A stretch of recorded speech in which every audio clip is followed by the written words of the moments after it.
বসন্তের আগমনে এক মাঠ পাড়ি দিয়ে আর এক মাঠ চলার পথে আমাদের সুইডেন এখন বসন্ত আসার একটা প্রবণতা দেখা যাইতেছে। তবে এই রৌদ্রু, এই বৃষ্টি, এই ঠান্ডা, এই বরফ, এইভাবে এপ্রিল মাসের শুরু মানে বসন্তের শুরু হয়। আসবো কি আসবো না, হব কি হব না, এটা কোশ্চেন। সেই শেক্সপিয়ারের মতো, to be or not to be, that is the question. তা আজকের এই সকালে আমি কয়েকদিন ধরে ইউরোপের আশপাশের দেশগুলো ভ্রমণ করতেছিলাম। সেখানে দেখলাম যে বেশ বসন্ত এসে গেছে, বাংলাদেশে বসন্ত এসে গেছে, সুইডেনে আসতে শুরু করেছে।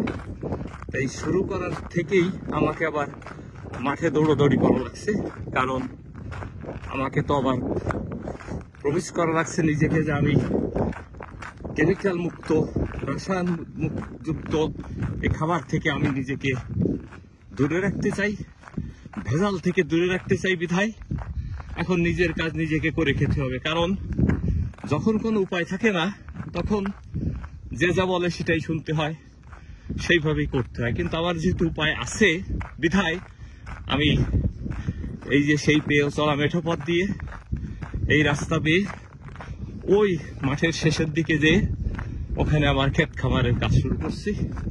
এবারের কৃষি খাতে নতুনত্ব নিয়ে আসবো কিছু প্রতিবন্ধীদেরকে নিয়ে, যারা সমাজে তেমন একটা সুযোগ পাচ্ছে না।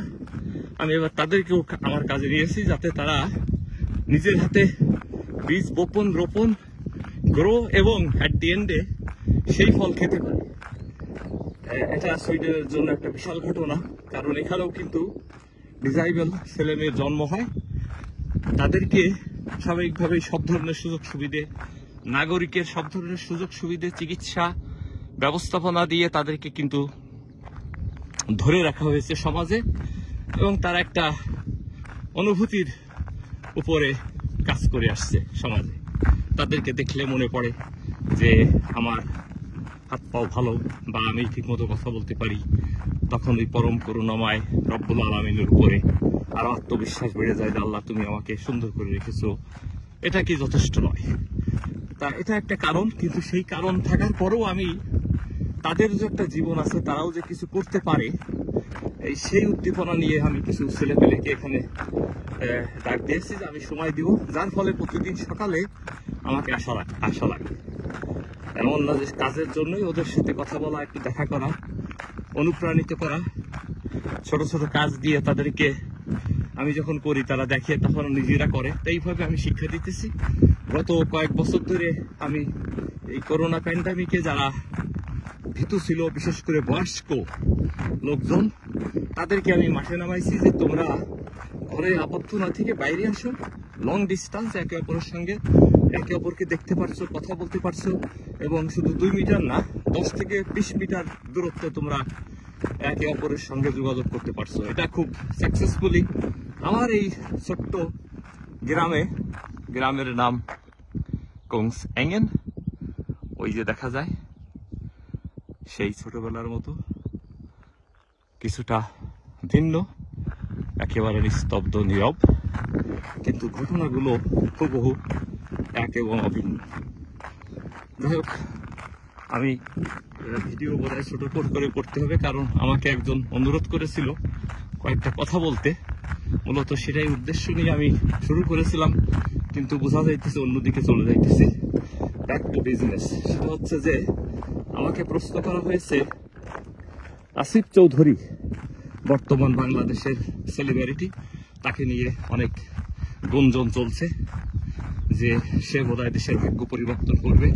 এটা ভালো যে একটা অনুপ্রেরণা দেওয়া হচ্ছে তাকে, সে নতুন প্রজন্মের এক ফিউচার জেনারেশন বা বাংলাদেশ, তার হাত ধরে যদি বাংলাদেশ সামনের দিকে এগোতে পারে, সমস্যা কোথায়, ক্ষতি কি? পুরনের পরিবর্তন তো হতেই হবে, সেটা যদি তার হাত দিয়ে হয় আমি খারাপ কিছু দেখছি না। তবে একটা জিনিস ক্লিয়ার করতে হবে, এই তেল মারা বন্ধ করতে হবে। কারণ আমি ওই দিন শুনছি স্বরাষ্ট্রমন্ত্রী বললেন, উপদেষ্টা, যে তেল একটু জোগাড় করে গুছায় রাখুন, কারণ এই তেল শেষ হয়ে গেলে অন্য লোকে কিন্তু তেল মারা ধরবে। তা আমি মনে করি তেল মারার দরকার নেই, প্রশংসা করতেই হবে, কিন্তু তেল মারা বন্ধ করতে হবে বাংলাদেশের। এটা প্রথা বহু জীবন ধরে চলে আসছে। এখন কথা যে স্বভাব পরিবর্তন করা সম্ভব কিনা, সম্ভব, অবশ্যই সম্ভব, কারণ আমি স্বভাবের পরিবর্তন করেছি। আমি পারতপক্ষে মিথ্যে কথা বলি নে, আমি অন্যায় কাজ করি নে। এখন যেভাবে হোক আমি সিস্টেমের ভিতর থেকে হয়তো ভালো হয়ে গেছি, তাহলে সিস্টেম তৈরি করতে হবে। যদি উদ্দেশ্য থাকে ভালো হতে হবে, তাহলে সিস্টেম তৈরি করতে হবে।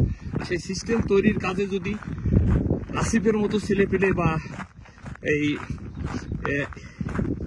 ইমাদুর নাকি নাম আর একটা ভদ্রলোক এই স্টার্লিং এর দায়িত্বে আসছে বাংলাদেশে, এরিকসনে কাজ করতো স্টকহোমে, আমার বাসায় এসে আসছে কোনো এক সময় তার ছাত্র জীবন বা কর্মজীবনের প্রথম দিকে, যখন আমার প্রয়োজন ছিল তখন আমি হাত বাড়াইছি।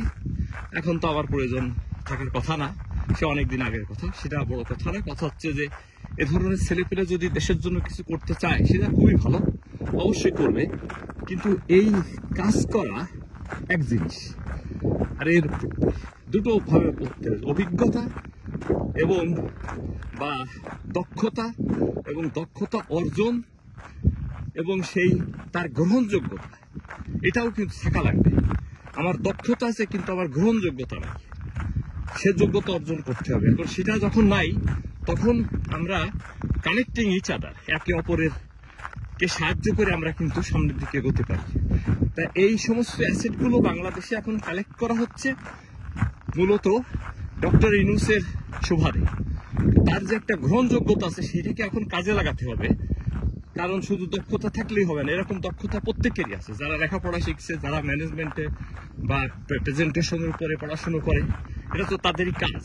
কিভাবে কথা বলতে হয়, কিভাবে সাজায় গুছায় এটাকে সাজাতে হয়, এটা তাদের কাজ। কিন্তু এটাকে বিক্রি করতে হলে দরকার নেক্সট স্টেপ। এই কারণে উই নিড ইচ আদার। সেক্ষেত্রে এই যে প্রফেসর ইউনূসের যে একটা গ্রহণযোগ্যতা রয়েছে গোটা বিশ্বকে, সেই জিনিসটাকে এখন কাজে লাগানোর জন্য যারা কাজ করছে তারাই হইতেছে প্রকৃতপক্ষে বাংলাদেশের জন্য ভাবছে। বাকিগুলো ধান্দাবাজি, তেল মারা, এই ধরনের কাজ। আর রাজনীতিবিদদের তোকে প্রশ্ন আসেই না, কারণ তারা তো দুর্নীতি, সন্ত্রাসী এর সাথে জড়িত। এই কাজগুলো তারা ভালো পারে, এটাই তারা করতে চায় এবং করে আসছে। কিন্তু আমরা সাধারণ জনগণ আমরা এটা আর এখন চাই না। আমরা চাই নিজেদের পায়ে দাঁড়াইতে, নিজেদের মতো করতে, নিজেদেরকে বিশ্বে তুলে ধরতে। সেক্ষেত্রে আমাদেরকে নতুনভাবে ভাবতে হবে, বাংলাদেশকে গড়তে হবে। তা এসব ছেলে পেলে তখনই গ্রহণযোগ্যতা পাবে যখন প্রফেসর ইউনূসের মাধ্যমে বাংলাদেশের স্বীকৃতি আসবে, বিনিয়োগ বাড়বে, খরচও হবে।